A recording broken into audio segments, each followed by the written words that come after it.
So I've decided to make a video about why Sasuke is my least favorite Naruto character.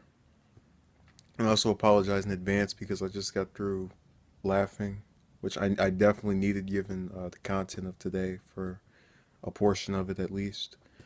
Um, let's go through a few things. I'm going to state what I like about him because I think that's easier to do. So I'm a big fan of, you know, the just the Chidori, which Kakashi invented, and the Sharingan, which again, it always looked appealing to me visually.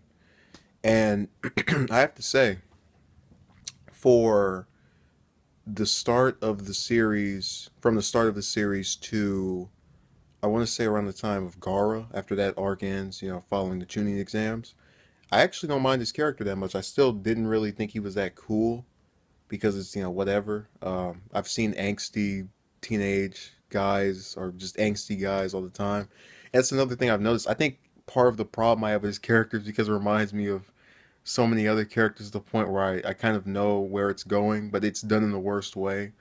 Where you basically have somebody that already is troubled and just make them more and more troubled, and they just start going down this darker and darker path, and it's so annoying because it's as though every other character has been able to overlook their problems and adversities and come out of it stronger, and he's just getting weaker and weaker as far as his morality. You have Naruto, who a lot of people fault as a Goku clone that ignores or tries to overlook his shortcomings.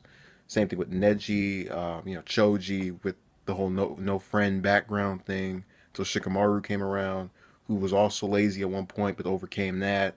They just all have some basic level of development where they become more well rounded. And with him, I just felt as if he was doing a 360 turn.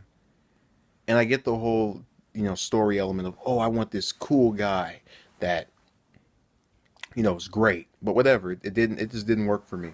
Um, but I mentioned the whole thing of I've seen characters like him before. You have Vegeta, Shadow, all of these different angsty guys that have kind of an anti-hero esque vibe to them. The difference, however, is that they tend to learn and become good as the story progresses or show signs of changing in a positive way. Whereas they start off, evil or whatever. He's already starts off with kind of a shady morality um, at the start of the series, and it seems again like a 360.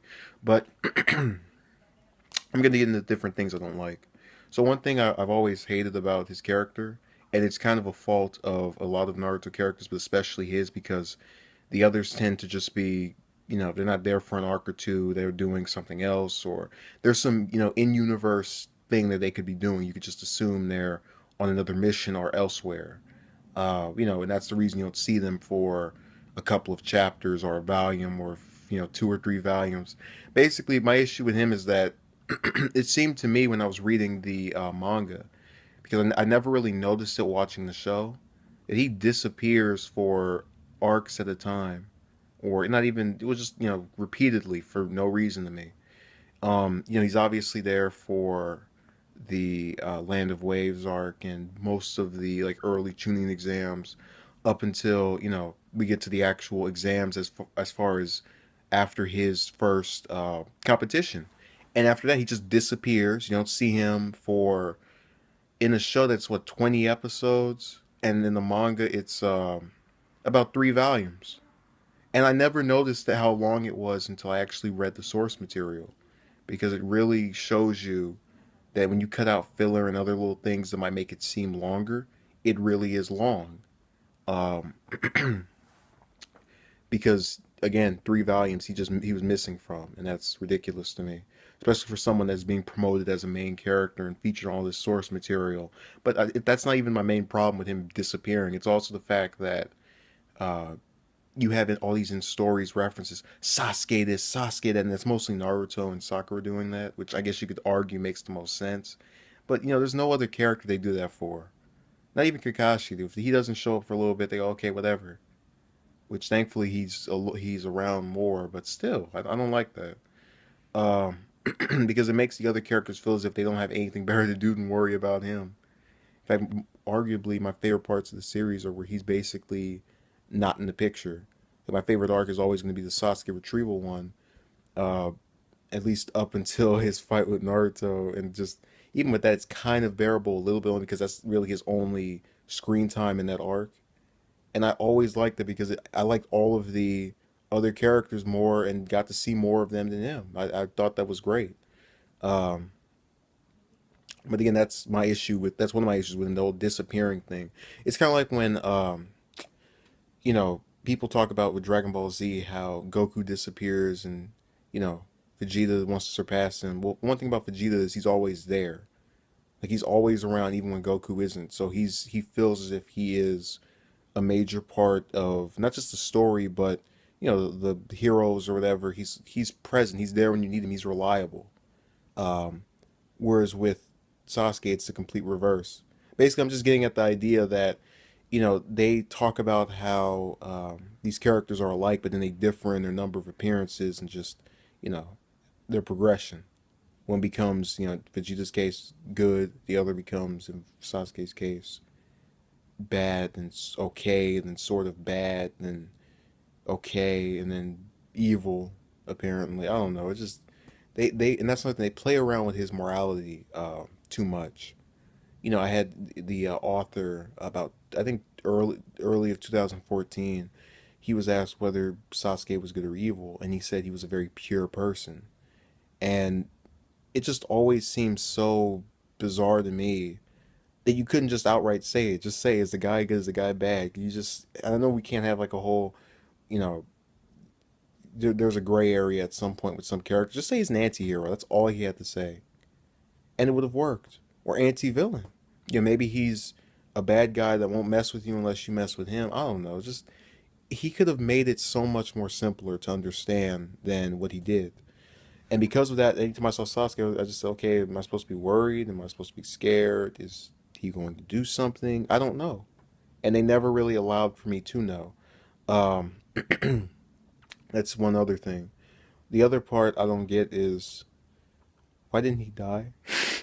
I mean, if there was any character in Naruto to kill off besides Naruto himself, I really think it would have been Sasuke. Imagine a rewritten series finale where or not even series finale, just rewritten part two, where Sasuke gets possessed by Orochimaru and his soul rots or whatever. It would have been the perfect way of showing that you know this character went down the dark path and nobody could save him. It's kind of like Vader in a way, but obviously you have the same grim ending. But what would happen is Naruto would move on and go and try to. It would inspire him to basically be better at accomplishing goals and convincing people and swaying individuals. So it would I think, would forward his character even at the expense of Sasuke's, who I wouldn't miss at all. I like how I'm the person who doesn't like him was basically saying he should die for another character's, just progression. But I think it really would have contributed heavily to the story because it would have shown us someone who we grown attached to, got reasonable screen time, I guess, whatever. And actually see them, move on, whatever. See Naruto move on and not just be focused on Sasuke 24/7 like it was the end of the world when he didn't see him. So that's the other okay, so him not dying or his character arc in a way not being resolved the way I would have liked. I just feel as if Kishimoto got too attached to him. I mean, I always felt as if he should have died at some point because he gets away with too much. He's over here dealing with Orochimaru, this big bad that's been swiping and stealing jutsus longer than he's been alive. All of that, manages to get out of there stronger and with his body intact. Um, goes with the Sound Four who are shady at best. Takes on Naruto and his, just all of that. It's just the only time it ever felt as if there was legitimate reason for him to cheat death or not be killed in some battle was there were two times actually. Well, the second one's not really. I mean, you can explain it just by itself. When Haku seemingly killed him, and it turned out he didn't because it fit Haku's character not to kill him. And when he was about to get punched, not punched, attacked by Gara, and then Naruto knocked him out of the way, or knocked Gaara out of the way, because that actually seemed as if it was something that was worthy or just befitting, at least in my opinion, for the characters for how they would act. But every other time, I think he should have, croaked. Sorry. Um, and then my final part, and this is where I'll cap this off. Uh, Too much focus on Itachi. And yes, I get it. Blah blah blah blah blah. Revenge. I want to kill the person who stole my family, whatever. But there's a way to do characters who have bad things happen to them. And you watch his fight with Naruto at the end of part one. He's talking about you were alone to begin with. All of that. I hated every moment of just his fight, of his screen time, everything, because he didn't seem appealing in any way. I know they like to show flashbacks and get you to see how he was this kid who, just had his parents taken away from him out of nowhere, and it was so unfair. But to be honest with you, it even then, it's still, I couldn't emote or relate to him at all. Yeah, it's sad, but look what he turned out to be, a jerk. He's trying to kill the one guy who, he's claiming to be best friends with, which I would, question immediately, judging by the series and other characters that Naruto seem closer, in my opinion, to. But that's besides the point. He just doesn't elicit any type of sympathy from me, and it's not because he has some tragic past I can't relate to. It's because he's a character who is, you know not portrayed in the light to where I would be sympathetic towards them.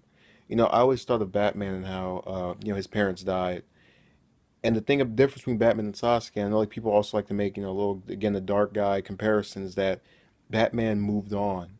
He saves other people. He does things for others because he's selfless. Because he's a well-rounded character that even if he doesn't go through development, we still like because we genuinely like to read the stories of. He has questionable tactics, but the point is he has a good heart, and we know he is just someone who is out to do what's in other people's best interest. Sasuke just acts in his best interest, and I hate that about his character. I hate that about Kishimoto's choice to write him, and I just think that the series would have been better off without him. I know people like the whole Boruto relationship that we saw for like 2 seconds in the movie, but honestly, it just I'm not big on his character, and I really think if they were to just take him and not even include him in this manga, which I know they're still going to do, I wouldn't mind at all.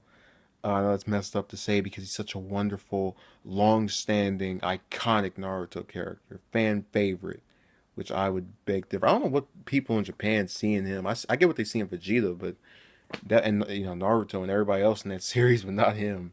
But yeah, thank you for watching and have a good day.